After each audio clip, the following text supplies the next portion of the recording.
Morning, dear students. Welcome to another session of Introduction to Data Structures and Algorithms. So, in the previous session, we started a discussion with respect to graphs.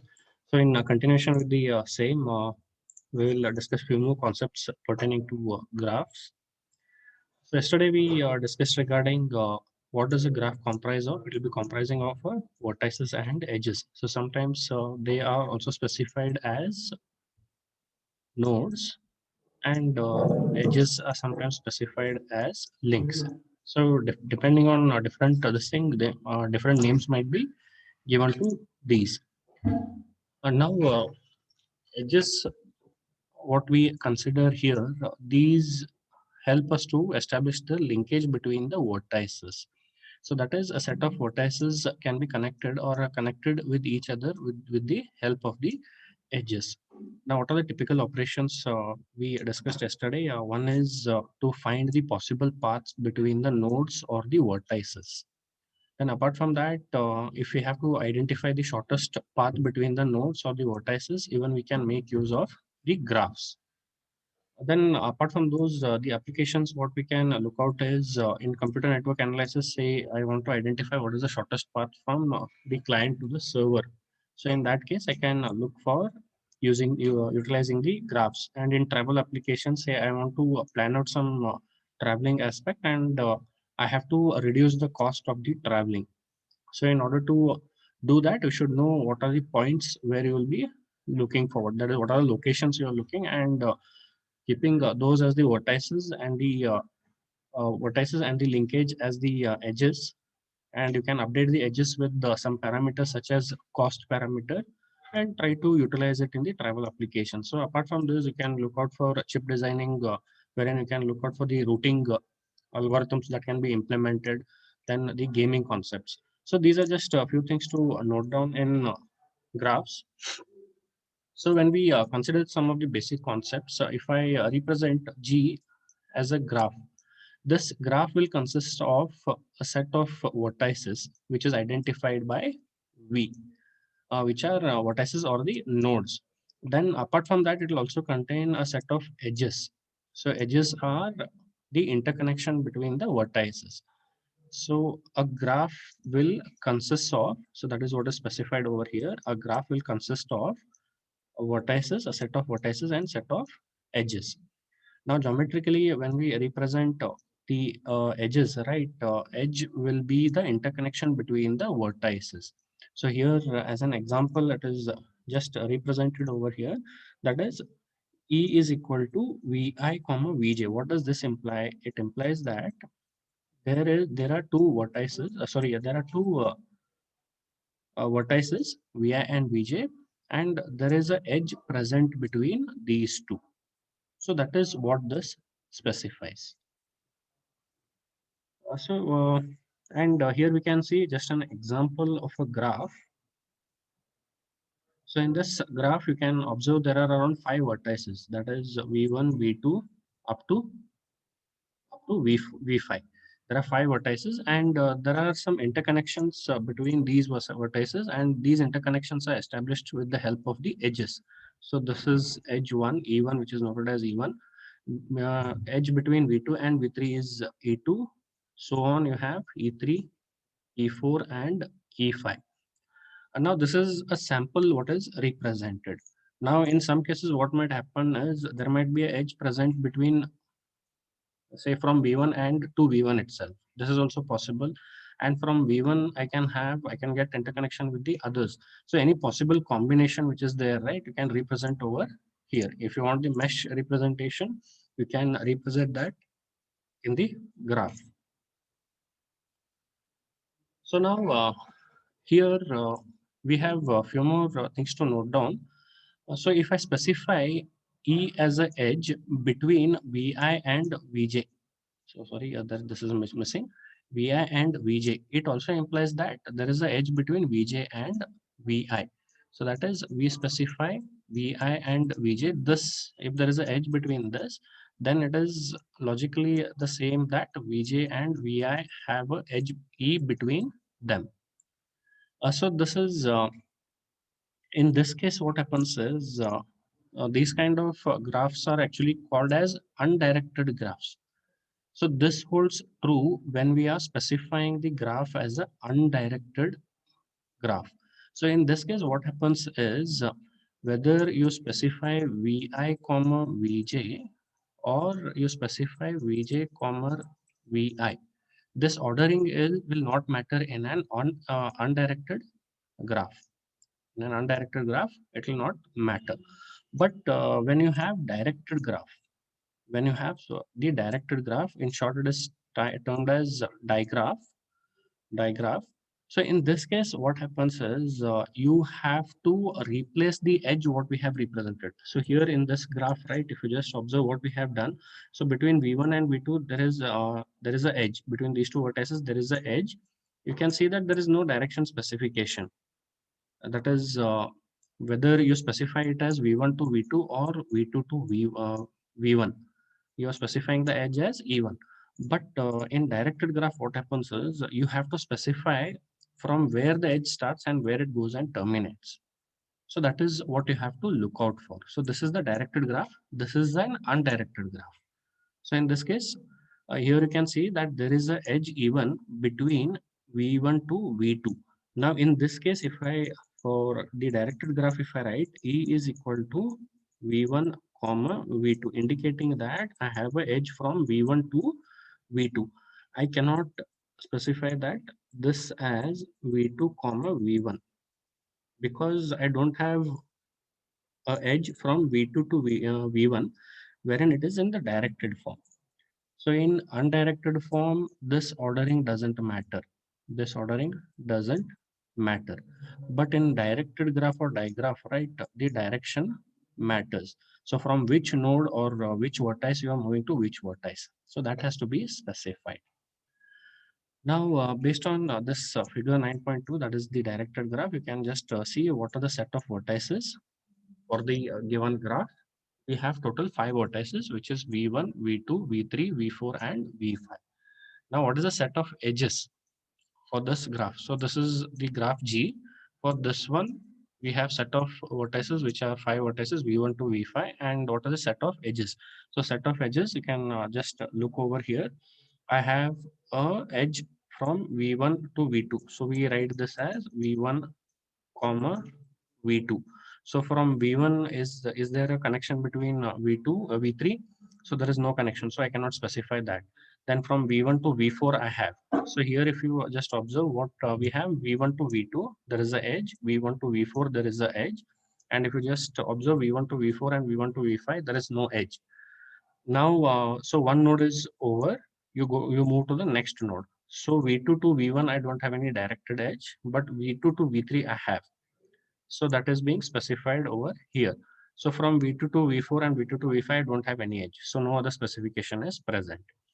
So this vertex is over. So next I should go to V3. So V3 to V1, I don't have any directed link present or edge present.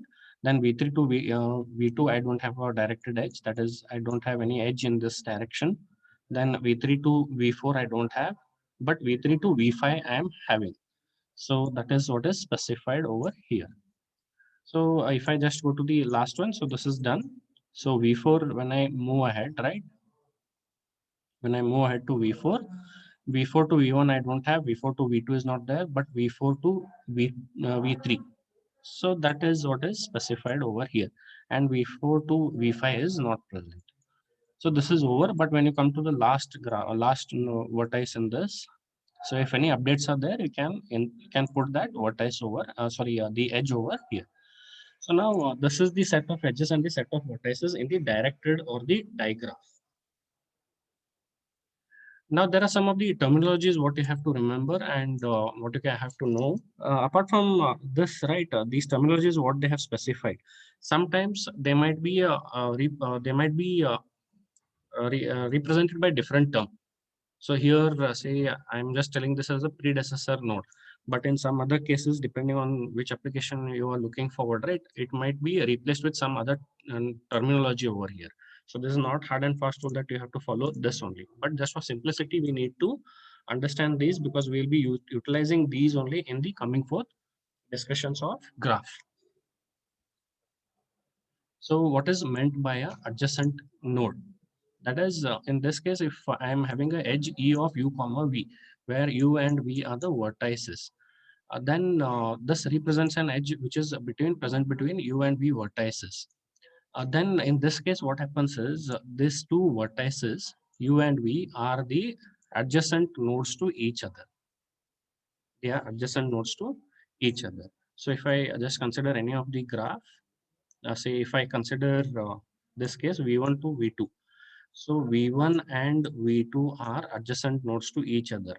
But if I just check with v1 and v3, I don't have any edge in the directed graph. So I cannot specify that these two are adjacent nodes. But in this case, v1 is having two adjacent nodes. So that is what adjacent specifies. Then what is meant by predecessor node? So now this concept comes when you are using the directed graph, when you're using the directed graph or digraph. So in digraph, what happens is the direction in which the link is present or the edge is present, we have to identify. So in this case, if you have an edge between u and v and the graph is directed graph, so then this edge actually represents the directed edge. And here what we specify is, in this case, what does this imply is, you have two vertices u and v, and there is a directed edge between u and v, what we specify as this way. So in this case, what happens is u is a predecessor node. U is a predecessor node. And what about the successor node? V is the successor node. So next comes the degree. So what is meant by degree? So degree is associated with the vertex.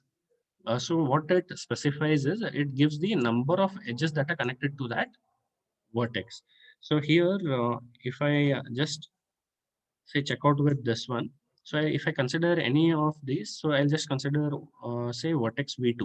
So here there are two edges. So therefore degree of this vertex is 2. Now for V3, if I just check, I have 1, 2, and 3. So the degree of this vertex is 3. So for this one, the degree of vertex of 5 is 1. So degree basically tells how many edges are getting connected at that vertex. So now next we have in degree. So in directed graph. So what does this specify? So degree is specifying how many vertexes are getting connected over there. So if I just apply that concept over there, so even for this one, I am having degree of 3. I'm just specifying the degree. So if I specify for the directed graph, degree for vertex 3 is 3. But what is the in degree? What is the in degree? So in degree specifies how many vertexes are getting terminated on that vertex. How many edges are terminating on that vertex.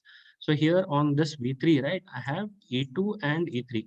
So there are two edges which are getting terminated onto the V3. That is, they are coming as input to this.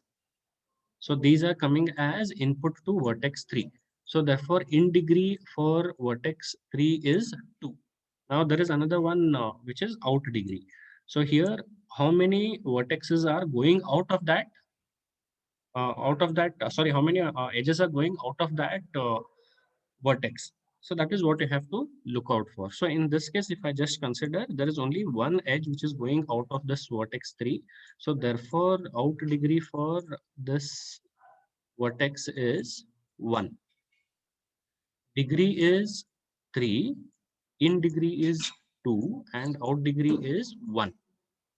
So degree is basically telling how many vertexes are getting, how many edges are getting connected at that vertex.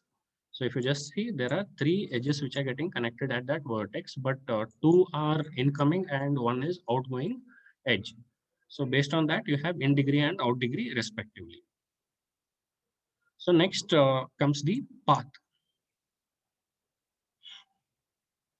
So in path, what happens is it basically gives you information regarding the set of vertices which come across when you're moving from one vertex to the other vertex. Say for example, if I just consider the directed graph, so I want to move from V1 to V5. So I have to identify the set of vertices which come across when I start from the vertex 1. So if I just use the directed graph, right, if I have to reach V5, right, if I just observe the graph, I have to first move from V1 to V2. So what I have, V1 to V2. After V2, I should move to V3. So after V2, I can have V3. After V3, you can observe that I can move to V5. So this set of vertexes, what is specified, is the path between the starting vertex and the end vertex. So it is the path, the set of vertices which you encounter when you're traversing from vertex, from say the start vertex to the end vertex, what you're considering. So it is the sequence what you are looking out for. Okay, so that is the example what they have specified over here. Then what is meant by cycle, the terminology in the graph. So it is nothing but if the path goes and ends. So if this continues and I have something, so wherein start and the end points are same, start and end points are there same, and I'm able to establish that path. So that creates what is called as a cycle. So here, cycle is I had taken one example right here. So if I have a path, if I have a edge which is in this form, if I have an edge which is in this form, that is, it starts at the same vertex and ends on the same vertex. So this is called as a cycle. So this is termed as a cycle. Now, next point what we have is a loop. So in this case, a loop is nothing but start and the end points are the same in the edges. So that is, it is an edge whose endpoints are same. That is E of u comma u. Just interchange the definitions. The previous definition is for the loop. That is, this is not cycle. Please pardon me. This is the loop. This is the loop, that is starting and ending points are same. That is, in this case, you represent the edge over here in what form? You represent it as V1 comma, V1 comma V1. So start and end vertices are the same, or the edge nodes are the same. So this one is a loop. Now, if there is a path like this, if there is a path like this, that is, you start from V1, you if you want to establish a path between this, then you start from V1 to V2, then V2 to V3, and I'll assume that there is a path between this. So this is forming a cycle. This is forming a cycle.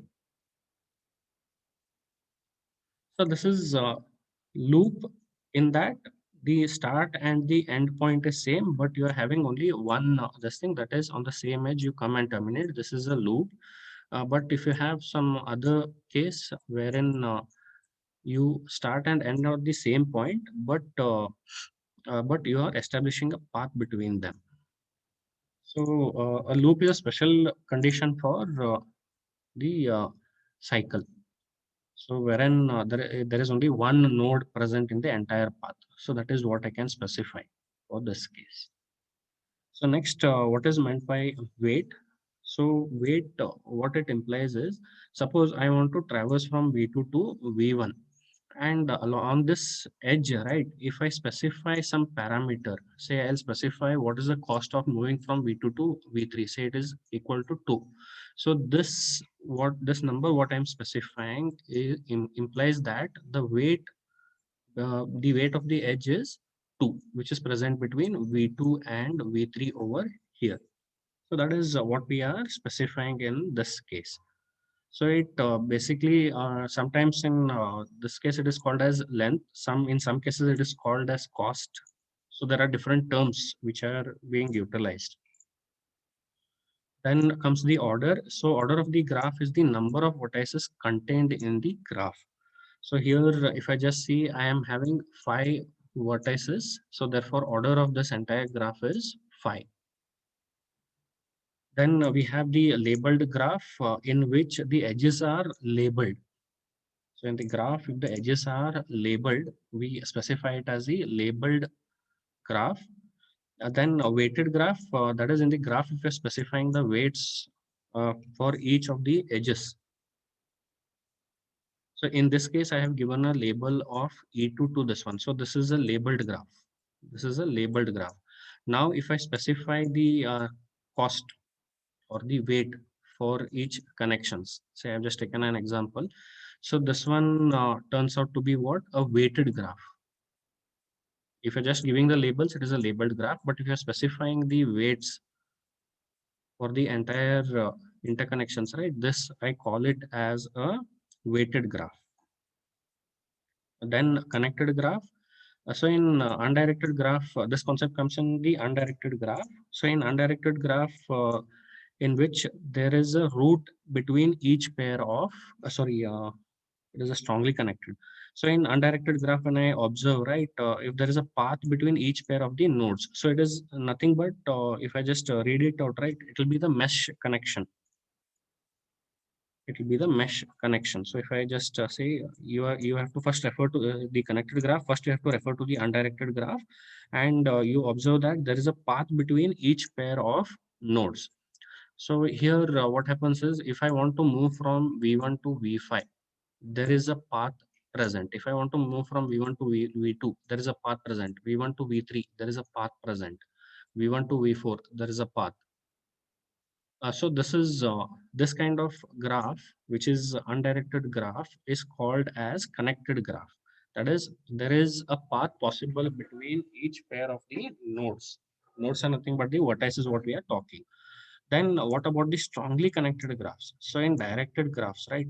If there is a path or route present between each pair of nodes, then I specify it to be a strongly connected graph. So here what happens is, but when you come across the digraph, right? So if you just observe, if I want to traverse V1 to V2, I can have the connection. From V1 to V3, I can establish a path, but from say V1 to V4, I can have a connection. Then from V1 to V5, I can establish the connection. So this, in this case, I am able to establish the connection between them. Now, what I'll do is I'll try to see whether I'll be able to move from V4 to V1. So if I just see, if I have to do that, what is the directed graph which is available? It is V4 to V3. And from here, here I cannot move in this direction. I cannot move in this direction. So it fails off. And here also I cannot move in this direction. So I cannot have a path which is present between V4 to V1.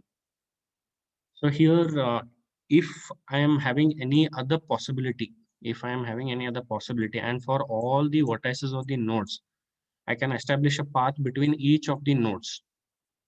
So then such kind of graph we call as strongly connected graph. This is not a strongly connected graph because with respect to each nodes, I'm not able to establish the path between them. Say V1 to V5 I have, but V1 to V4 I have, but V4 to V1, I'm not able to establish the link.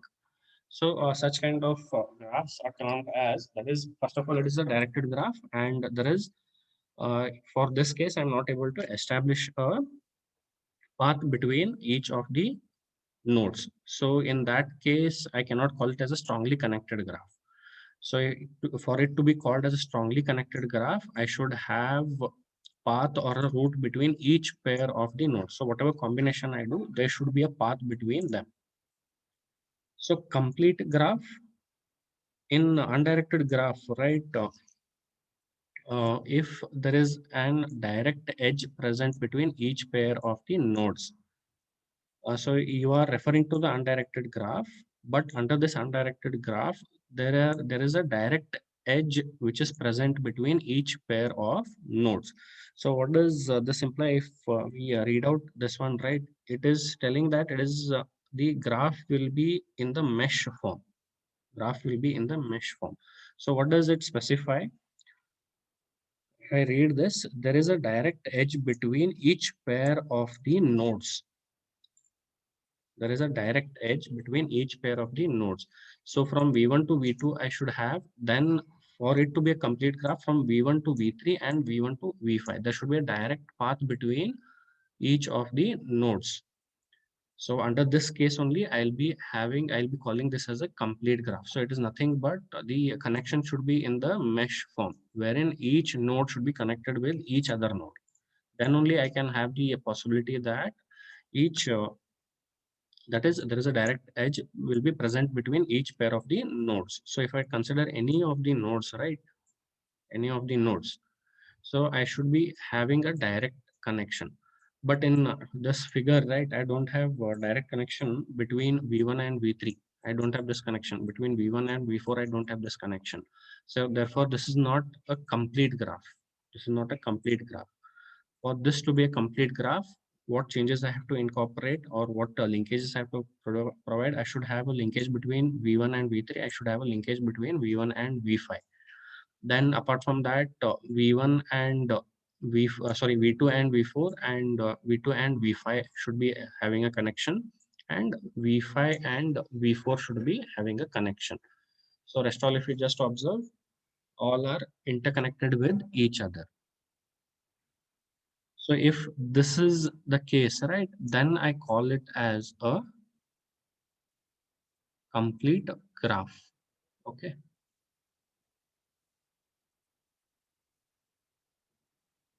So last comes the tree. So here, what happens is you have the connected graph, but you don't have any cycles which are present. That is, cycles are what? The path that starts and ends on the same vertex. So indirectly, that is, you when you start off, say, and I have this connection, this is not present. This is not present. So in our networking terminology, right, we call it as minimum spanning tree. We term it as minimum spanning tree. So in this case, what is done is you basically avoid these cycles.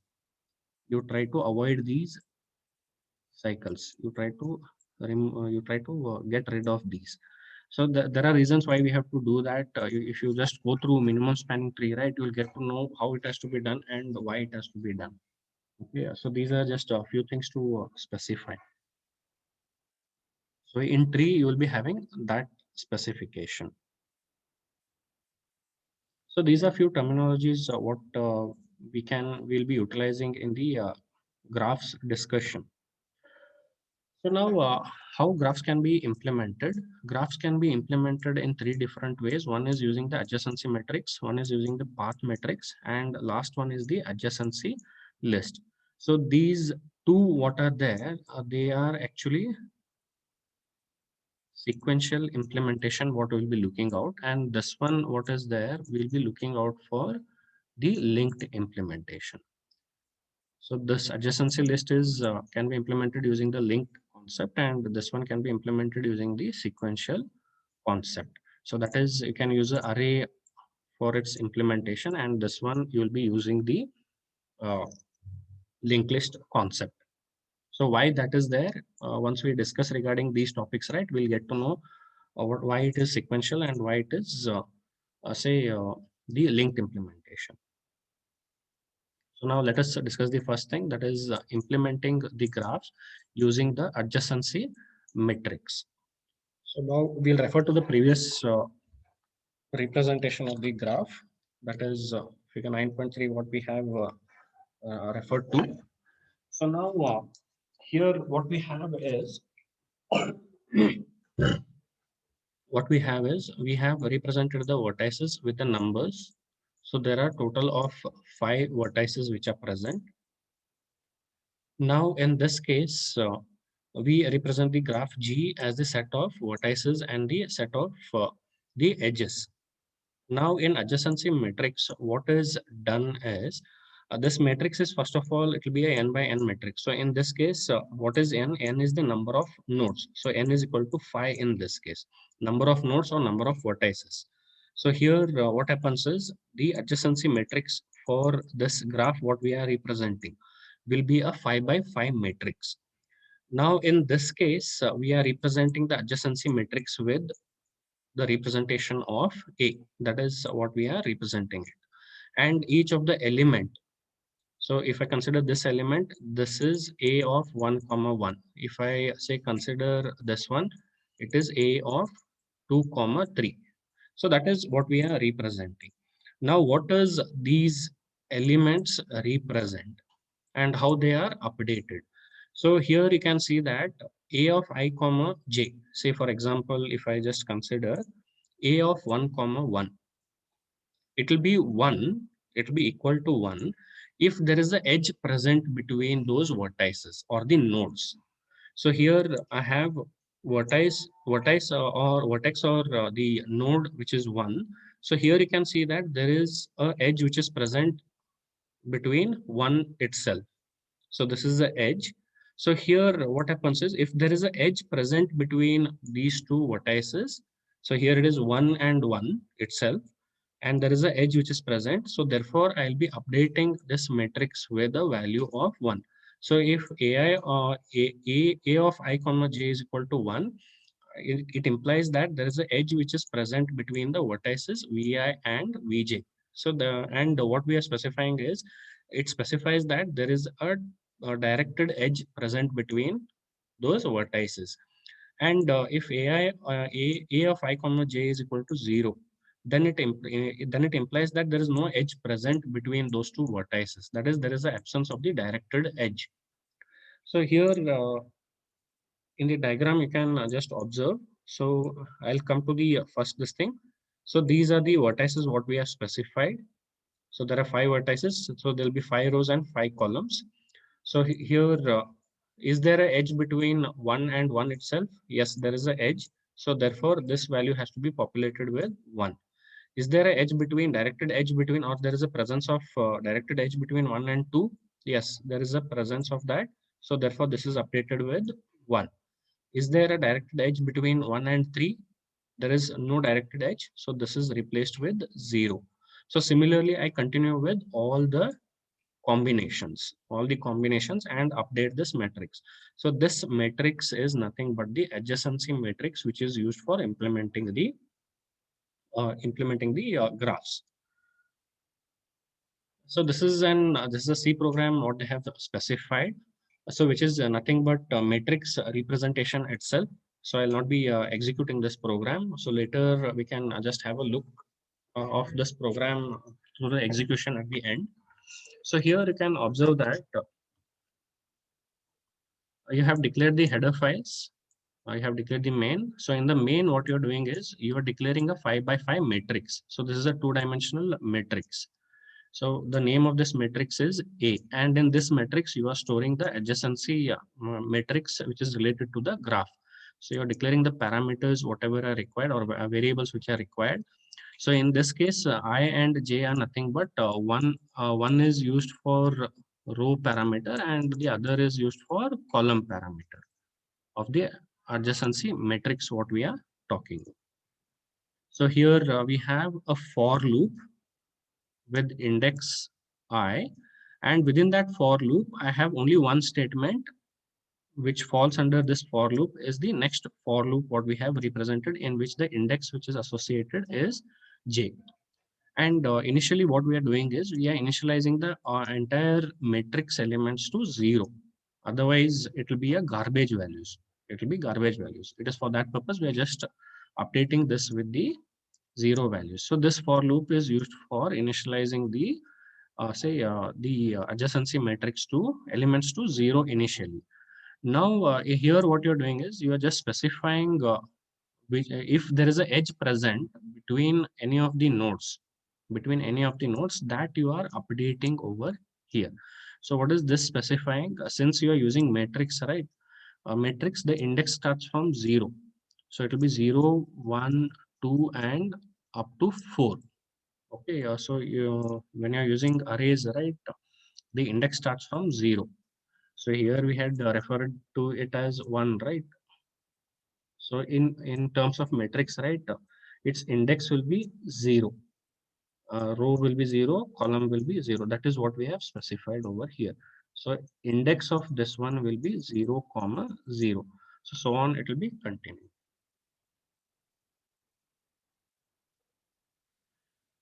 So here we have initialized the array elements to 0, and then here what we are specifying is we are updating the values of the edges if we see that there is a directed edge present between the vertices of the nodes, we update that value with 1, or else we leave it as it is.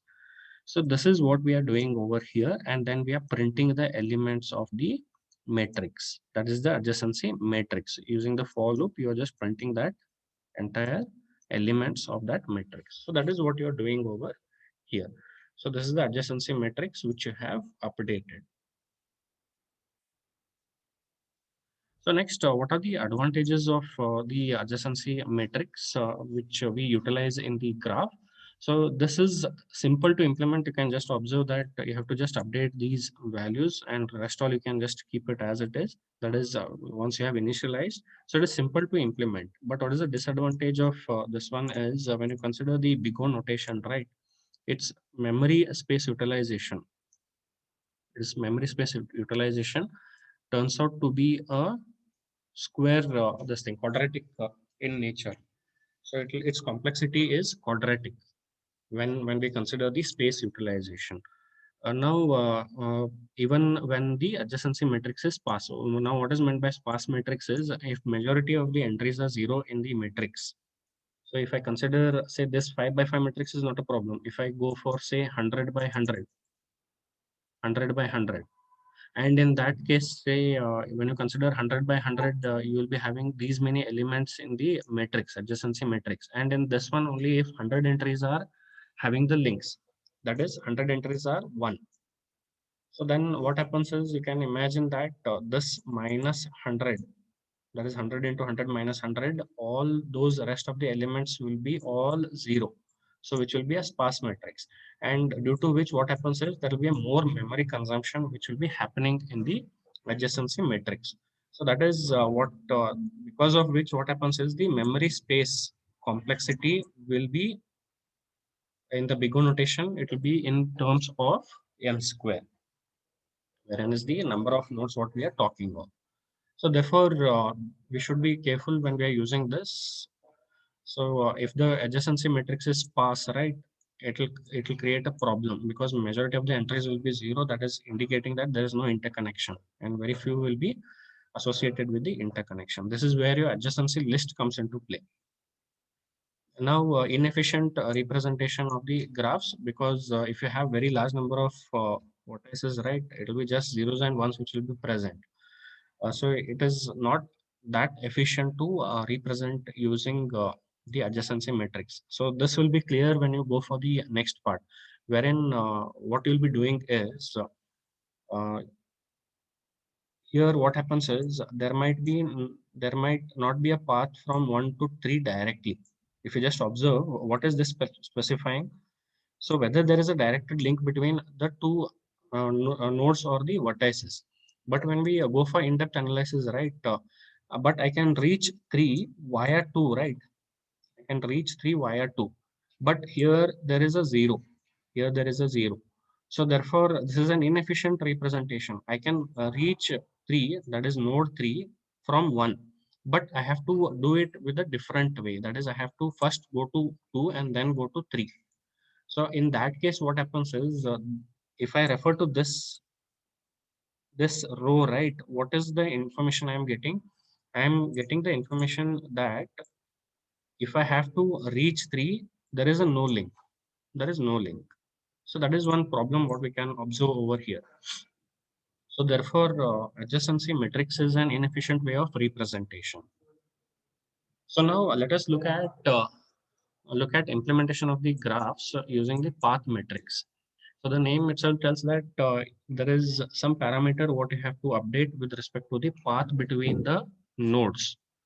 So it is again referring to the previous adjacency matrix and updating that information. That is what we look out for.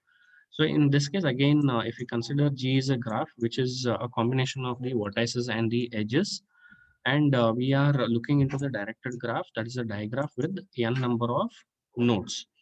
Now, since there are n number of nodes, even in the path matrix, right, which is identified by P over here, will be a n by n matrix. Now, what is the condition we have to look out is there is a path between the two vertices of the nodes I comma j.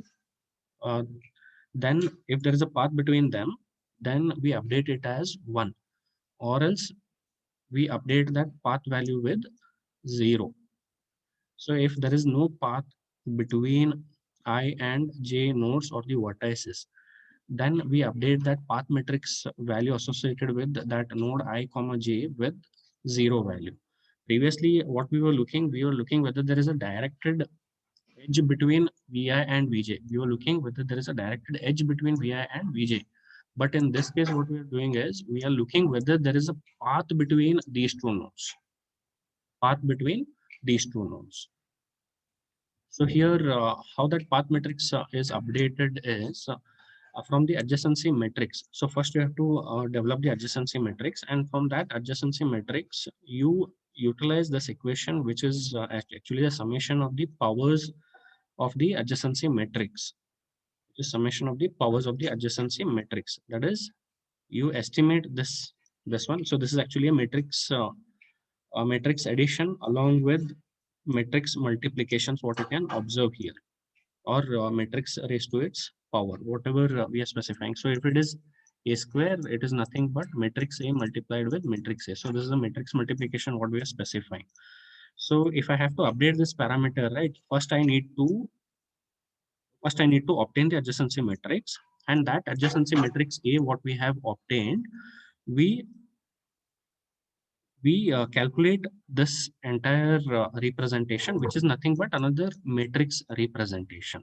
So in this case, what is the specifying? A square is the square of the adjacency matrix, which is nothing but A into A. Cube is nothing but matrix A multiplied with A and A again. So this will keep on continuing. Once this entire calculation is done, right? Once this entire calculation is done, you will be getting a matrix, which will be of the same size. Say it will be n by n itself.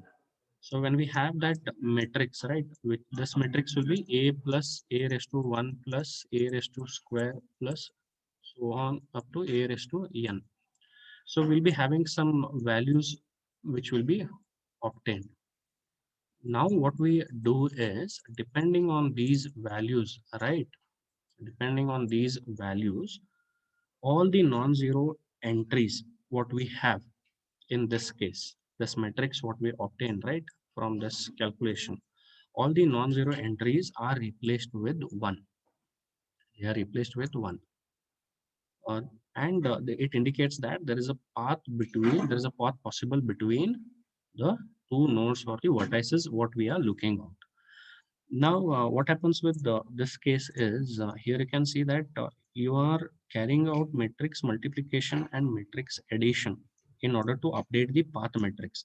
First, you identified the adjacency matrix, then you calculated this, you got a matrix which is associated with this representation, and all the non-zero values you replaced it with 1, and remaining it will be a 0 value. So only the non-zero values you have replaced with 1. So that is giving you the path matrix. But what happens is, this method of developing this case is, that is, you're trying to establish whether there is a path present between the nodes. That is what you're looking at. So if you're multiplying that, you're trying to see whether there is a path possible between, say, node 1 and node 5. So when you perform that operation, you will be able to identify. So that is what you are performing over here. So if that is possible, then you are replacing that non-zero value with 1, that is after this calculation. But what is happening is, you can see that how many additions and how many multiplications, that two matrix multiplications and matrix additions are required. So this is not a very efficient method of building the path matrix. So this is one way of building the path matrix, but this is not a very efficient way. So we have to look out for the alternative, which was provided by Warshall's method. So in this method,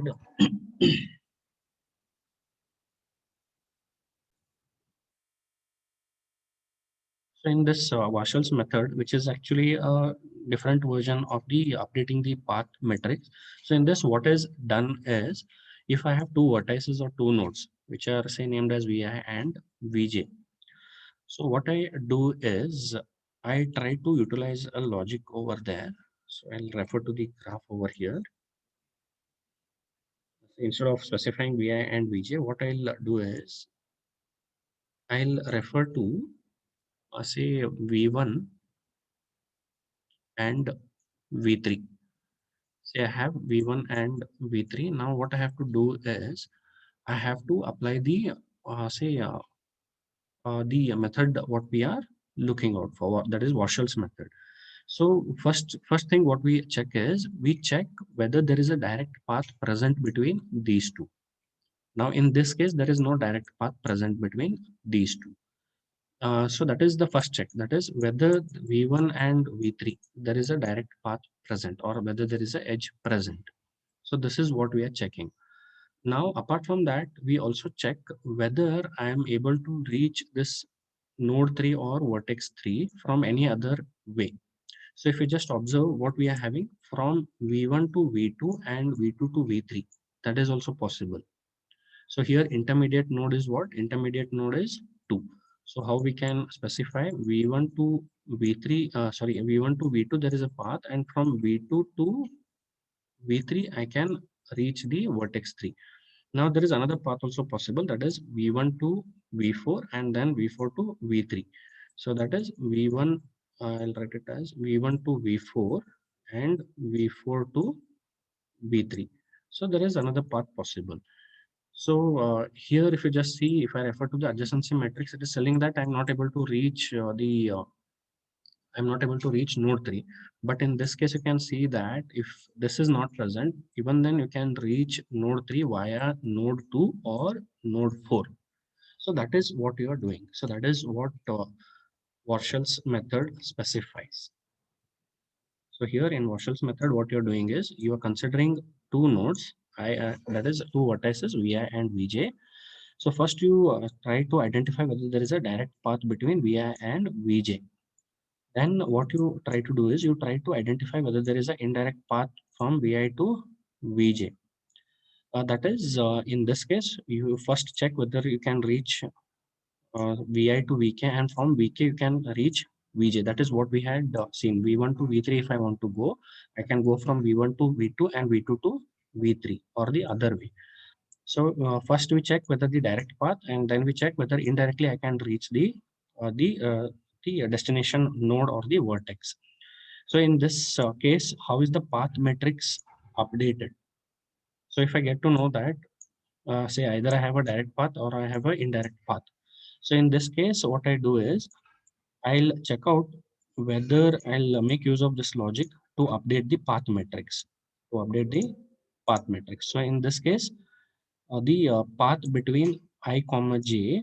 So this is the direct path value. This is the direct path value, and this one what it is telling, p of I comma k there is a value, and p of k comma j there is a value.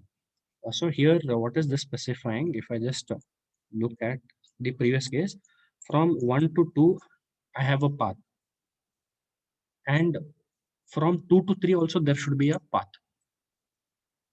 From 2 to 3 there should also be a path. That is the previous this thing what we observed. So that is this case.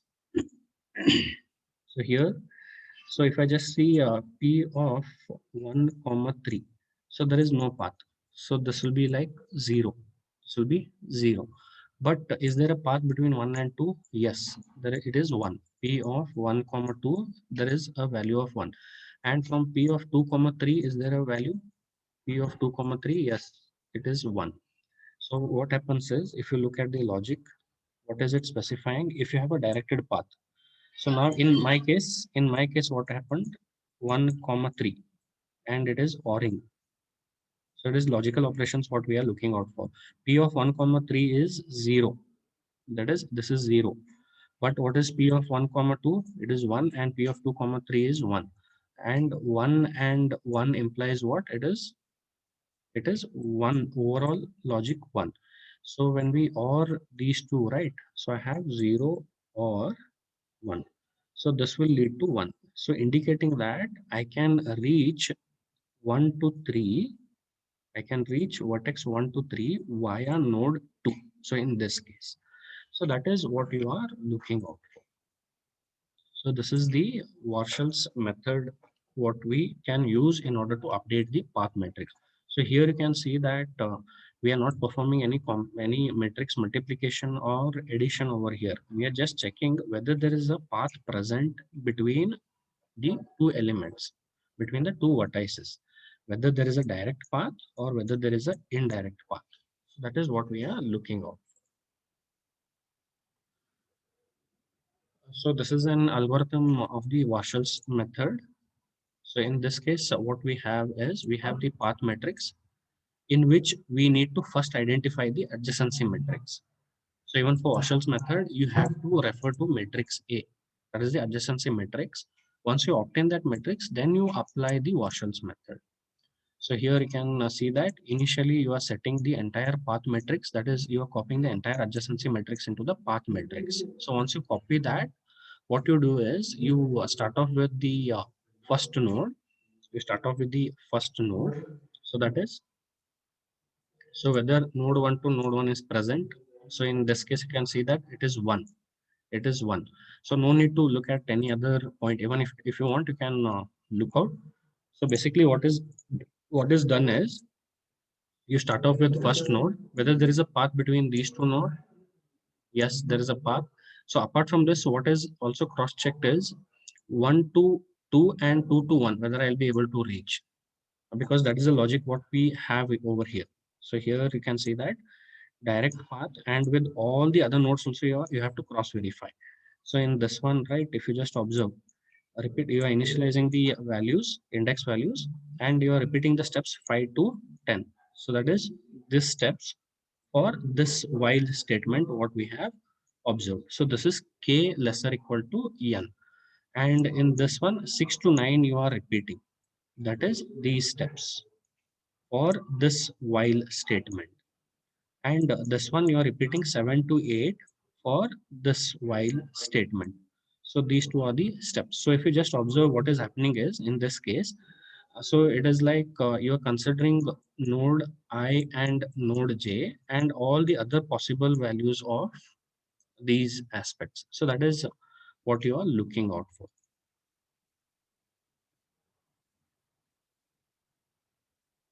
So if I refer to this, here what you're doing is j value you keep on changing. That is here in step 8, you can see that it is incrementing j value. But in that process, what you're doing is you are applying the logic over here. So what you're doing is 1 comma 2. So if you just see, I will be unchanged unless this condition fails. Unless this condition fails. So it will be like in for the first pass, right? In the first pass, even k will not be changed unless your I this condition fails. So in the first pass, what you will be doing is 1 comma 2, 1 comma 1, you'll be checking 1 comma 2, you'll be checking 1 comma 3, you'll be checking, 1 comma 4 and 1 comma 5. So if the number of nodes is equal to 5, right? Then once this condition fails, right, what happens is this this while statement what is present, right, it will go and execute this part. So it will increment I, and again it will repeat the next steps. So once it's increments I, right, it will be going to the next node. 2 comma 1 will be checked, 2 comma 2 will be checked, so on up to 2 comma 5. So this keeps on continuing, this keeps on continuing, and it will be done for all the nodes 5 comma 5. So once all these checks are done, right, what happens is P of I comma j will be updated with all the directed paths, all the directed paths which are present. Now what is happening is you are keeping for these two steps, right? Initially, you are keeping say k is equal to 1.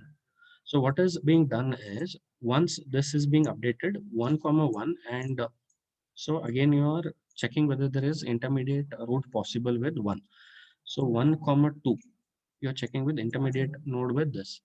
So what happens is, suppose if you come to this part, so 5 comma 5.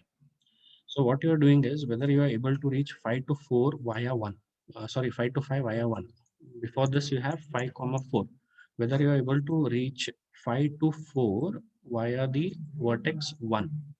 So that is what is being checked. So once the first pass is done, k will be incremented, k will be 2. K will be 2, the path matrix is already updated. Path matrix is already updated. Now what will happen is, again the check continues 1 comma 1, 1 comma 2, 1 comma 3, but intermediate node, what is there? You will be starting with node 2. So it is like you start with first node, then that is, say it will be I, and k will be equal to 1 in the initial step. So k will be equal to 1. So this will be acting as the intermediate node for updating the path matrix. So I is equal to 1, and j, what you do is in the first this thing, you keep on incrementing. So first j is equal to 1, 1 to 1, whether there is a path, and if you just see 1 to 1 and 1, that is you're checking I to k and k to j. So this is what you are doing over here. And in this case, if you just see in the iteration, this till the entire table is updated for the first iteration of k, right? K will be 1. Once the entire table is updated, right? What happens is at that moment, that is with respect to this node, you again move on and go to the next this thing parameter, that is k is equal to 2. So what we'll do is we'll see that through the C program. So that is this program will run and see through it. Okay, this is all for today. Let us meet in the next session. Thank you.